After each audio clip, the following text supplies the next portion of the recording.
Hey, bonjour et bienvenue dans le personnage de la culture sur Palladium. Tout d'abord, Aegis n'est pas une lycéenne comme les autres. Ce n'est même pas une humaine, c'est une arme artificielle, conçue pour une seule chose, combattre les ombres. Et pourtant, c'est elle qui finira par comprendre le cœur humain mieux que quiconque. Sa première persona est Palladium, et le choix de cette dernière est loin d'être anodin. Palladium, dans la mythologie grecque, est une statue sacrée de la déesse Athéna, tombée du ciel et offerte aux Troyens.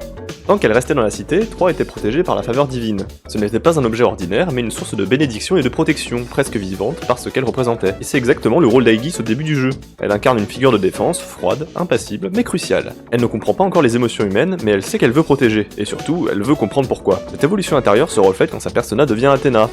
Athéna, dans la mythologie grecque, est la déesse de la sagesse, de la stratégie militaire, de la réflexion et de l'ordre. Contrairement à Arès, qui incarne la guerre brutale, Athéna représente la maîtrise, la tactique et la décision juste. Ce changement de persona est symbolique. Aegis ne se bat plus simplement parce qu'elle en a reçu l'ordre, elle choisit de se battre, elle acquiert la conscience de ses actes, et elle découvre la douleur, l'attachement, la perte et la volonté de protéger sans raison imposée. À ce moment-là, Aegis rappelle aussi un mythe souvent oublié, le mythe de Pygmalion. Dans la version antique, un sculpteur crée une statue si parfaite qu'il en tombe amoureux, et les dieux la rendent vivante. Dans le cas présent, Aegis, c'est la statue elle-même qui choisit de vivre. Elle dépasse ses propres limites, et elle construit son humanité. Et au terme de son arc, Aegis devient celle qui prend le rôle de protagoniste. Elle accepte son chagrin, ses émotions nouvelles, et le poids immense de ce que cela implique.